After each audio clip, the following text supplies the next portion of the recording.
Welcome back to Persona 3 FES. Last time, we achieved rank 10 of the Aeon Arcana, and that means we have finally done it. Every social link is now maxed out. Fool, Magician, Priestess, Empress, Emperor, Hierophant, Lovers, Chariot, Justice, Hermit, Fortune, Strength, Hanged Man, Death, Temperance, Devil, Tower, Star, Moon, Sun, Judgment, and Aeon. So after all the effort we took to do this, after the incredibly intense schedule that we had to follow to get this all done, what's the reward? Well, in the vanilla version of this game, nothing. There was no reward for maxing out all social links in a single playthrough. It was purely for bragging rights, partly because the developers weren't aware that it was possible back then. FES was made after they became aware of this fact. Because of that, there is an actual concrete reward for maxing all social links, and here's the keyword, in a single playthrough. Now, you might have noticed all of these items that we've been getting, if we go into key items.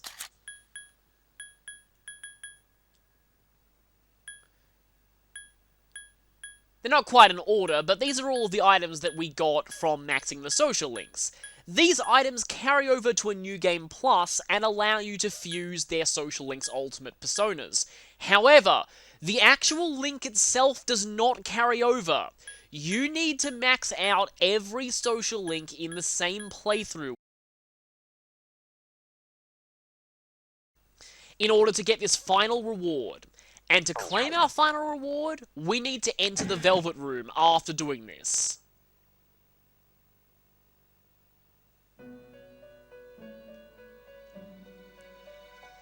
Igor will actually comment on this. We've discovered each of the social links, we have maxed out all of them. Not to mention followed an extremely rigid schedule. And broken a lot of hearts. With this though, we get the Cypher's Mask. We can use it to summon that persona. How enigmatic! Yes, our reward for maxing every social link in the game is the final persona that we can summon. One of two ultimate personas in this game. And you know what that means? It's time for one last persona bio. Remember Orpheus? That persona we have at the beginning of the game who looked cool, but wasn't very good in combat, and you generally get rid of him at the first possible opportunity. How about now? This is Orpheus Telos, Orpheus's true potential, unlocked for maxing out every social link in a single playthrough. I've already gone over Orpheus's mythology in his previous bio, so I'll just explain the name change here. Telos is Greek for end or purpose, which is quite fitting with how far we've come in this journey. In Japanese though, this persona is called Orpheus Kai. Kai means modified or custom. Now this does have a special meaning given Orpheus Telos' skill set, but it's also a direct reference to the Persona 2 duology. In those games, characters besides their ultimate persona could unlock via certain optional side quests an upgraded version of their starting persona, which was referred to by this custom suffix. The official localization of Innocent Sin called these prime personas though. So I guess you could call this one Orpheus Prime if you wanted. In concept, he is basically the protagonist's prime persona, although in the 2 duology, Prime personas were meant to be more mid-game tier than end-game tier. So what's so special about Orpheus Telos that makes him worth all the effort? Well, firstly, his stats have had a considerable upgrade since the original. Rather than 2 in all stats, he now has 62 in all stats. And he's tied with Messiah for the highest starting level of any persona, at level 90. As far as elemental affinities, Orpheus Telos resists all elements, but is not immune to any of them.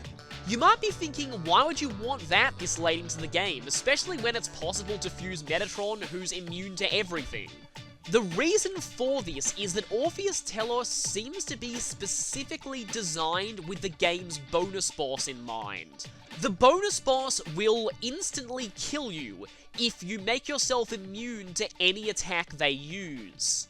Because of this, a persona that resists everything but is not immune to anything is the best persona you could possibly have for such a situation. The other thing that makes Orpheus Telos so unique is his skill set. Orpheus Telos represents the true essence of the Full Arcana, being empty but holding infinite possibilities. His starting skill set is, unlike any other persona in the entire game, completely blank.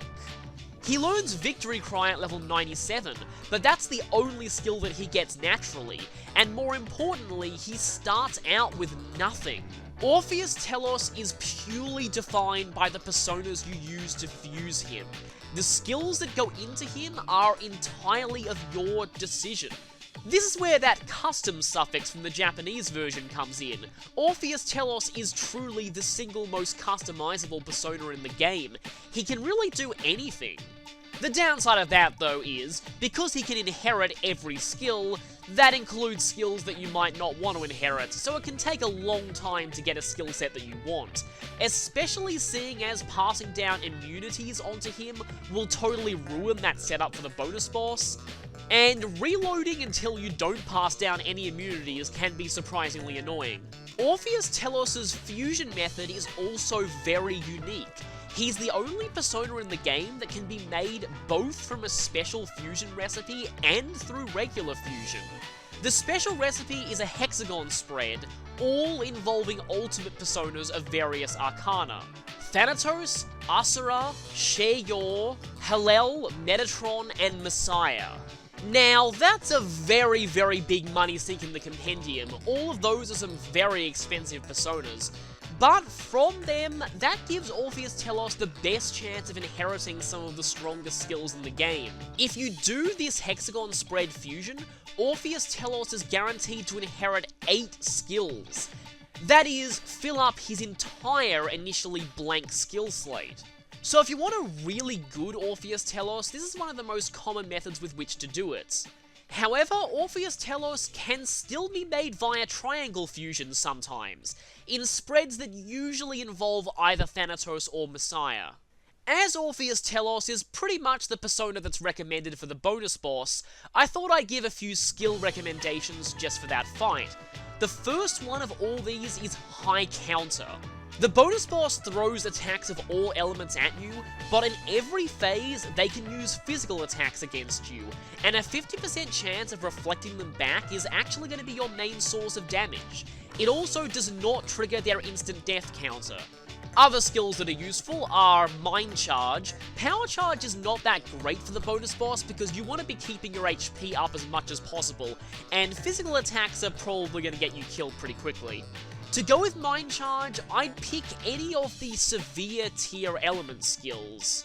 Ragnarok, Niflheim, Pantaray, or Thunder Rain. Even though Thunder Rain is easily the best of these, the bonus boss is a solo fight, so you'll never get to capitalize on Shock. It doesn't really matter which one of these you go with. You could also go with the severe tier Almighty spells, like even Morning Star. The problem with that, though, is that they're quite expensive in terms of SP. Speaking of which, Spellmaster is another useful skill to have. You also can't go wrong with Regenerate and Invigorate 3. Some healing with Diarahan might also be appreciated, though the bonus boss does use status ailments, so you'll have to be a little bit careful of that. Maybe passing down Null Charm might not be a bad idea, just to be safe. I'm not actually sure if this triggers their instant death counter though, could someone please confirm that? Anyway, Enduring Soul is also useful as an insurance policy, and you could also go for the boost and amp skills for whichever element you're using. Unshaken Will is a great thing to have against the boss's ailment attacks, and Sharp Student is also a possible skill to consider, seeing as their physical attacks always have a risk of criticalling you, and that's usually the way you lose that fight. One more thing. While Orpheus Telos does not have, strictly speaking, a unique weapon fusion, it is one that comes with a unique effect. Every full Arcana persona makes a weapon that has one power, but a special effect unique to each separate full persona. Orpheus Telos's is Resist Magic High. This is the only way in the game to get this kind of ability on a weapon. Also, thankfully, this weapon fusion only takes 1 day instead of 2, so if you're following the Max Social Links guide where you max Aeon 3 days before the end of the game, you have exactly enough time to make both Metatronius and Orpheus Telos' weapon fusion before the game ends. Really though, Orpheus Telos is the most customizable persona in the entire game, so you can really do anything you want with him. Enjoy this final reward for completing one of the toughest tasks in the game, a Max Social Links run. So, Orpheus Telos can be fused in the Hexagon spread, like I said. This is probably the main way to get him. Every single persona required for this is an ultimate persona. We need to have maxed out Death, Sun, Tower, Aeon, Star, and Judgment in order to do this. But Orpheus Telos can be fused in normal fusion as well. It usually involves Messiah or Thanatos. We can't actually do that just yet because we haven't yet fused Messiah. Now, I'm waiting until we get to Tartarus to do that because, yeah, I want to save before summoning Messiah because hard item. So that means that I'll have to wait until we go there to fuse Orpheus Telos. But we have 3 empty slots in our Persona deck, and we've already got Uriel. We actually, well, at least for my personal playthrough, I need to fuse Metatron now. Okay, I just need to register everyone here except Alilat, but yes. Now is basically the last chance that I have to fuse Metatron and get his fusion weapon without any major complications. So it's time to find all of the other Archangels. One of them would be an Empress, so there's Gabriel, who actually served me pretty well towards the end of the game. Gabriel, and then we have Raphael from Lovers. One that served me well in my first playthrough, but not in this one for some reason. And then we need to go all the way down to Judgment to get Michael. This might have been quicker if I'd sorted by level, but oh well. And there is Michael. With that, we can do, I think this is the final 4-way fusion. With the cross spread, we can summon Metatron. Thankfully, we are at the right level. Now, I might be resetting a little bit here. With the skills that I've got across all of my Archangels, I can't quite make an invincible Metatron, but I can make Metatron immune to all magic. For that, I'm going to need to pass down Absorb Wind and Null or Repel Dark. So, hopefully that actually shouldn't take too long. And we have both Null Dark and Repel Dark, so I can definitely use one of them as replacement fodder. So, see, here's the thing though. I can potentially pass down High Counter. That doesn't quite make an invincible Metatron, but it makes an almost invincible Metatron, so I may actually want to try for that, which is going to take even longer. Probably.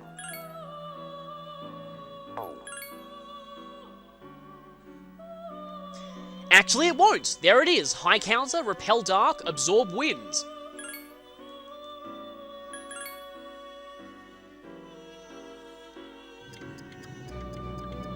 And so, by the power of the other 4 angels, we summon the highest of the angelic hierarchy.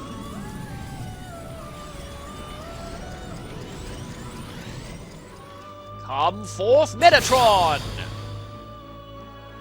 That was not an accident, thankfully.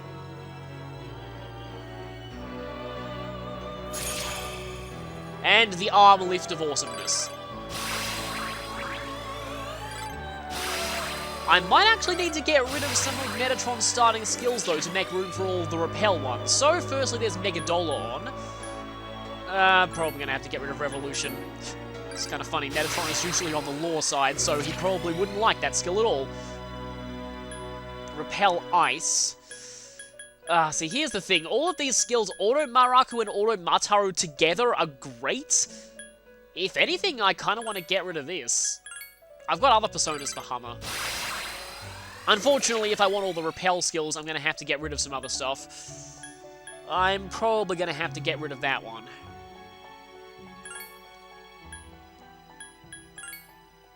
Because I do want to at least keep God's Hand. The benefit of going for high counter rather than all 3 physical null skills is that it means that Metatron actually has spots on his skill set reserved for actual attacking moves. But Repel Dark, Repel Elect, Repel Ice, and Absorb Wind, once he gets Repel Fire, he is actually invincible 50% of the time, thanks to high counter. So, I didn't quite get Invincible Metatron, but I got close. It is, of course, much more reset intensive to go for the full Invincible one, because you need to pass down Null, Repel, or Absorb skills for Slash, Strike, and Pierce. It's definitely doable, but I dread to think at the amount of time you'll spend on resetting. With that, though, we're actually going to be getting rid of Metatron immediately. The reason why I needed to fuse Metatron before going to Tartarus is that his weapon fusion is going to take 2 days, meaning that it'll be ready 1 day before the finale.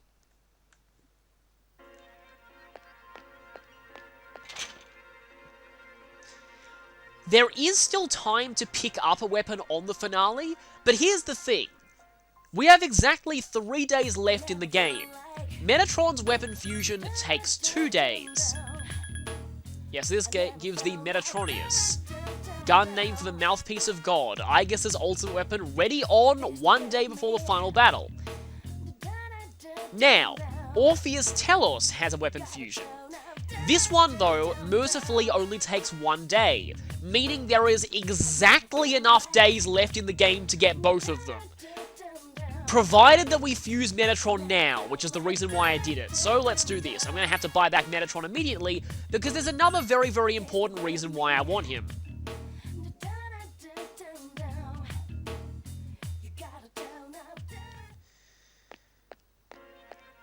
So, we're going to be heading to Tartarus now. And then we'll be fusing the 2 remaining personas that I want to fuse. Then, we have the final fusion spell to show. Other than that, that's pretty much all that I really need to do. The plan from then on is to show off some costumes and some joke weapons that I haven't shown before, and maybe grind Metatron to the point of getting Repel Fire. So, we'll be heading to Tartarus right now. I'll save once I'm in there, it'll be faster that way.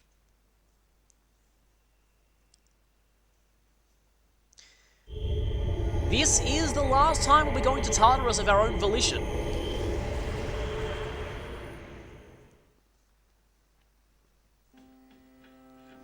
And so, time to save. This could either be really dramatic or really not if I don't get the hard item, but we're going to go for it anyway. So I already have Thanatos. All I need to do is get Orpheus out of the compendium. And we're actually going to need Orpheus quite a bit. You'll see why once I talk about what we actually are going to do in this episode. But anyway, really cheap. There's Orpheus. And with that, This is a fusion that the game technically never tells you about, so it can be a bit of a guide, dang it. I mean, you'll always know that Messiah exists, but how to actually fuse him is not all that obvious, except in hindsight. Orpheus, our initial persona, plus death, makes Messiah, and Evil Touch is kind of ironic. One-handed Swordmaster actually isn't bad, though. Of course, for maximum irony points. There it is! Yeah, the problem with having Orpheus as a component is that Messiah's kind of forced to only inherit stuff through Thanatos, because, let's be honest, Orpheus' skills are not going to be helpful at this point in the game. His inheritance type is both light and dark, so you're probably likely to get things like that. You know what, that's probably the best I could hope for. One-handed Swordmaster is nice. So, here we go, and please have your heart item. One of the 6. Orpheus and Thanatos. It's time.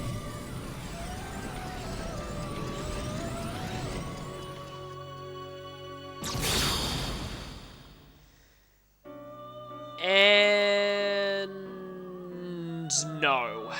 Had a feeling.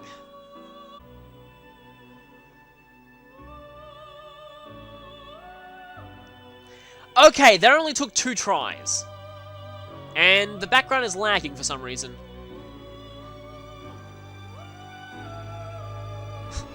The sheer amount of power is causing the thing to lag!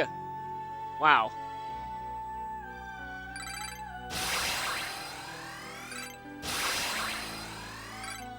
Didn't inherit die for me this time. I didn't feel that it was really necessary. Muro Boost provides a good replacement fodder skill. There's Invigorate 3. And speaking of replacement fodder, we can get rid of that for Absorb Pierce. And that's all we get at this point.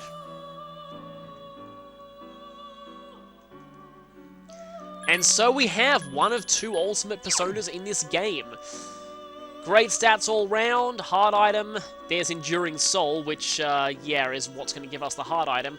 Salvation, though, in particular, is absolutely amazing. I think this is actually the first time in the game that I've actually got that skill. You can get it a lot earlier on Atis, but it requires you to level him up quite a bit. So obviously we're going to register that. Make no mistake about it.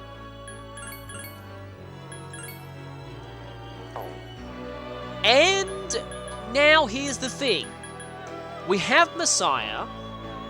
We actually have some of the other personas that we need for the Orpheus Telos fusion. Thankfully, I don't need to reload anymore because Orpheus Telos does not have a heart item. So let's just check this. It's going to be expensive to buy all these personas back. So we have Hallel, we have Messiah. I need Thanatos, Asura, Shegu, Metatron. Wow, that's going to be expensive. And I need to buy back Metatron again afterwards because... yeah, no, I'll need to buy him back again anyway, because I probably want to take Metatron to the final battle, so yeah. Boy, this is going to be expensive.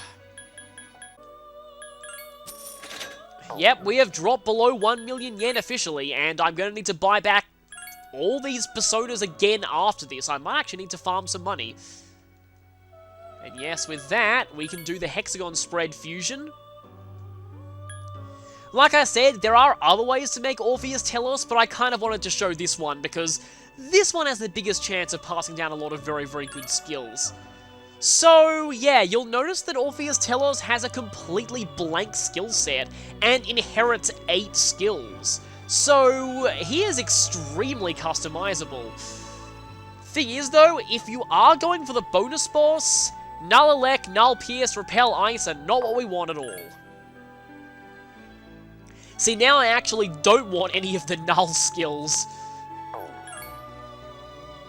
Power Charge and Mind Charge are pretty good to have. Oh! I mean, all I have there is Megadol La. But Miragidyne, Power Charge, Mind Charge, Salvation, Auto Mataru both regenerates and no immunities? That's actually not a terrible idea. Let me just say something quickly though. High Counter is something that you really, really want for the bonus boss. And it's something that I don't think I have on any of the components here, so I'm probably going to have to remake Orpheus Telos on a New Game Plus. But this is not bad. This really isn't all that bad. I mean, I'd like Morning Star or God's Hand or something to go along with the double charges, but this is not bad at all. I might actually go for this. And so it's time.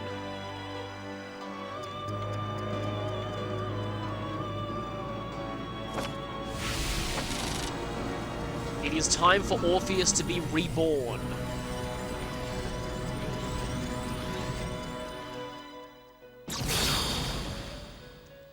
And I really love the quote here.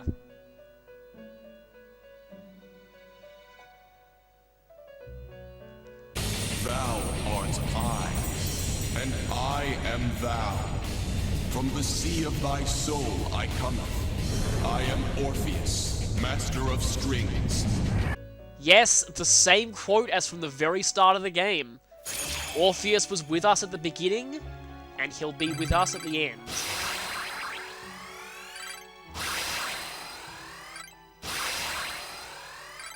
The max full bonus is not going to be enough to get Victory Cry, though, unfortunately. And so, we have Orpheus Telos. Orpheus Telos is kind of the one persona where I wish you could have multiple versions of the same persona registered to the compendium. He is just that versatile.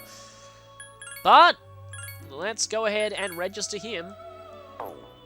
With that, though, if we check out the compendium, we have 94%.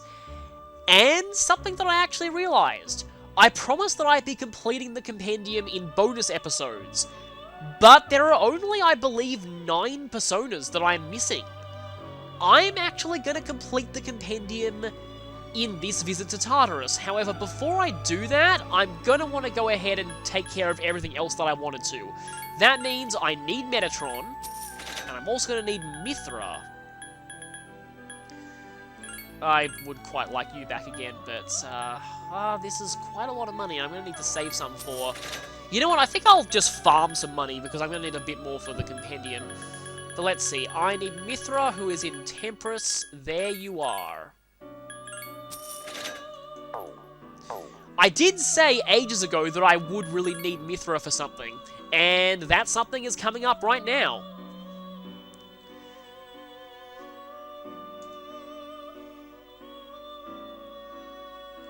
So, I'm also going to set up my party just to show off some of the alternate costumes that are at play here.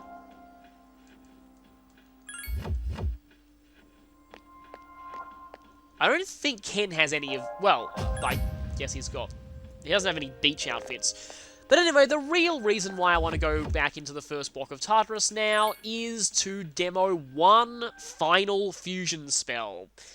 With this out of the way, the roadblock for the rest of those requests is gone, and we can finally complete them all.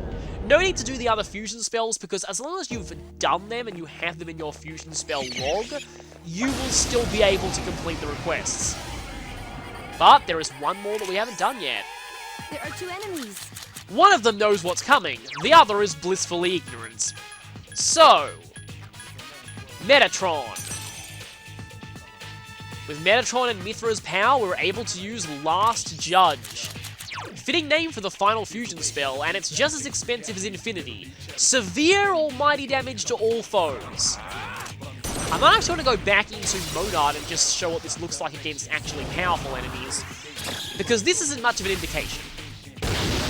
Gavel of Doom! I love that. Though that's a lot of damage. I don't think I exceeded 2,000 on these things earlier. Well, apart from... I do not want Angel. I do not want... Of course I would get Angel.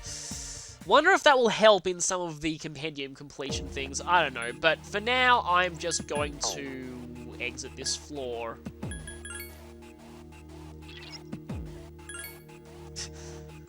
Yeah, that skill still looks pretty amazing. It's just like Phoenix's level 2 super in Marvel vs. Capcom 3.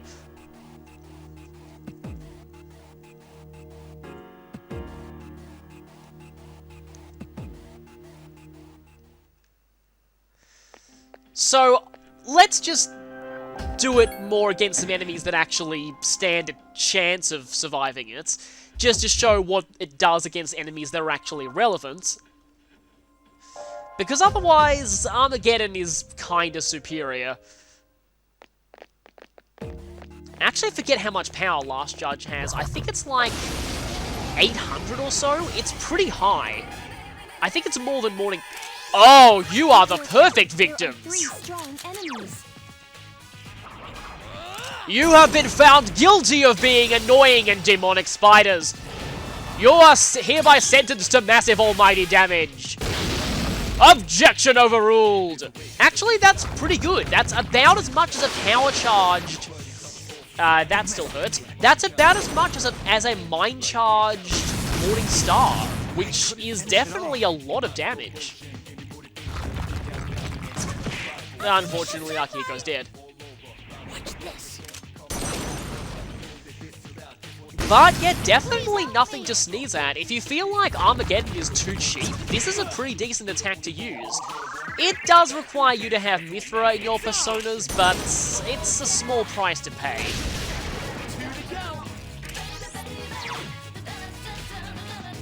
So let's do it once again. One more time. Order in the court! Guilty! That was really satisfying. Short of using Armageddon on those things, that's probably the most satisfying way to kill them, and I am very glad that I did, because I hate those things so much. They deserve 1,000 guilty verdicts. Ta-da-da-da! I'm the man! Let me just check how much Metatron got out of that, because I would kind of like to get his, yeah, about 10,000 or so. But we are once again going to leave here.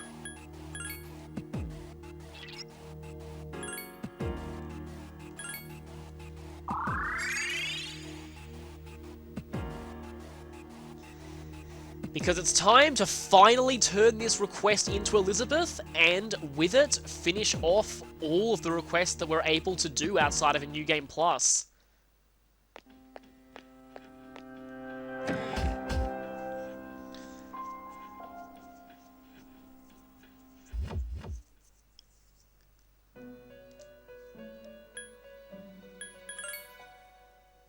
Now, I don't think I've actually accepted the Last Judge request yet. Oh, right, Metatron has a heart item, but I honestly don't care about it. Just realized that. So, if we're going to accept the request, it's been a while since we actually did that, and this is going to take a while to actually scroll up to where it is. Where are... There you are, Last Judge. Oh, and this gives Akihiko's winter outfit, which obviously that means we haven't demoed all of them yet. So with that, we automatically complete it. So, what's your comment? Well, that's how the judges in a certain universe dispense justice. Good thing Gary Stu hasn't infected that one yet. Winter outfit Akihiko, and the main reward for that is unlocking the next one.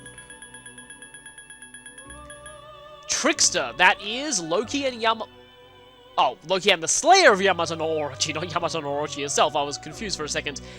Winter outfit for Mitsuru for that one, and we've actually done this one. We need Susanoo and Loki. So, another completed request.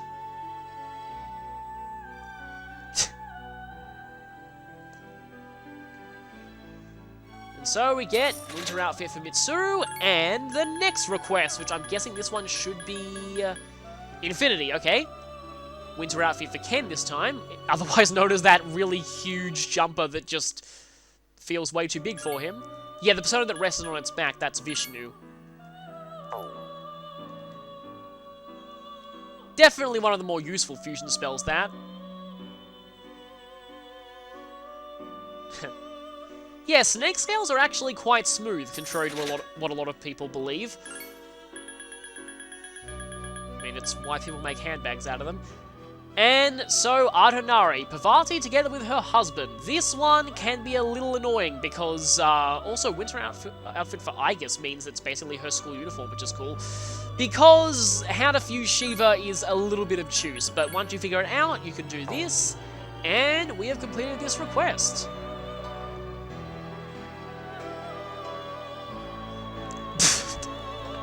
Ah, Elizabeth still continues to have amazing comments. And I think we should have access to the final one now. Armageddon. Yeah, so the one who was called the Morning Star, that is Hillel. Could also be Lucifer, but it is actually not Lucifer. So, we've done this, and that actually brings them up to 79. So, all of them will be done once we've completed this one. A lot of fusion spell requests, actually. We got all the way up to 78. But anyway, the reward for this one is very, very interesting. And this is the main reason why you want to complete all of these if you can. Yeah, definitely. Or you could end the world or something. It's a pretty short comment, but it's very apt. And so we have a Plume of Dusk. With that, though, we should have completed every request from Elizabeth that is doable on a first playthrough. It's been a lot of effort, especially those stupid katana ones, but we have done them all. You might notice a gap here, though. Request 55. Request 55 is only available on a New Game Plus. That request is to defeat the bonus boss. Unfortunately, the request itself doesn't unlock until after you spare Ryoji, so that involves playing through a really big amount of a New Game Plus. Also, these requests. These requests, you gotta be careful of these because they all have deadlines. But I haven't missed a single deadline this playthrough. We have completed all of them. That we can on a first playthrough, like I said. So, that Plume of Dusk, what is that? Well, if you're playing on easy mode, you'll actually already have some of these. On normal or hard, though, this is the only way to get a Plume of Dusk. So, that request is very, very important. Now, I don't know actually where it is. If it's in here or if it's in the key items. I'll cut to when I find it. There it is! Plume of Dusk miraculously restores party upon your death. In a lot of ways, this is basically a Light's Blessing from Fire Emblem Heroes, although it predated that game by a very, very long way. On easy mode, you begin the game with 10 of these. If you're on the PSP exclusive beginner mode, I think it is, you begin with, I think, 30 or 20 of them. It's a lot of them. Basically, this is a free continue, fully restoring your entire party once your protagonist hits 0 HP. You do get the option of whether or not to use it, though. On normal or easy, on easy it usually doesn't matter that much because you have a lot of them anyway, but here we only have one of them, and we want to use this very, very wisely. This is the only Plume of Dusk that we ever get, but the Plume of Dusk is more important beyond its gameplay function. This item is very, very deeply connected to this game's lore. It's explained more in the developer's notes and in later spin-offs, but essentially a Plume of Dusk is made up of the same components that Shadows are. A lot of fans believe these are Nyx's feathers. In a way, it's actually partly true. I believe it is officially stated that they are fragments of Nyx. Because they're made of the same substance that Shadows are, and because Shadows are born from the souls of all humans, a Plume of Dusk inserted into anything has the ability to produce a personality. You might know where this is going. Aigis' Papillon Heart, the thing that powers her, that's a Plume of Dusk. Also, anything with a Plume of Dusk inside it can function during the Dark Hour. That's why Mitsuru's motorcycle still works. So, yeah, a very interesting part of this. Also, by the way, Evokers, they all have a Plume of Dusk in them. So, yeah, very important to the overall lore of this game. Here, though, that would normally be where I would call this part, but I need to get a bit of money grinding done so that I can get back a whole bunch of personas, and also so that I can finish off 100% in the compendium.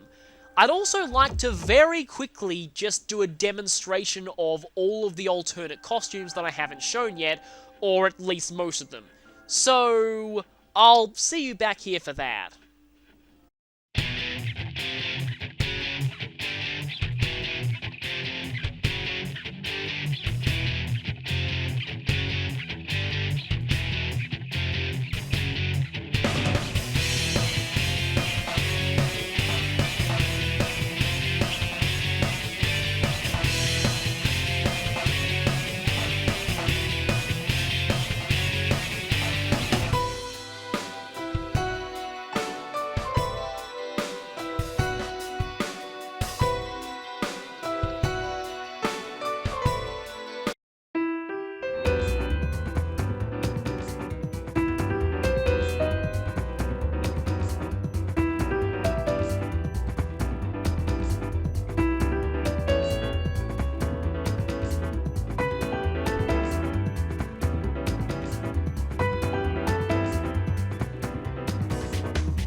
So I just realized I haven't actually shown Lucifer's blade yet. I might as well do that.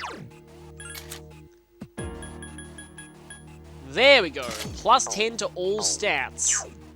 Let's see what this does to our Persona stats. Yeah, they're starting to look a lot higher now.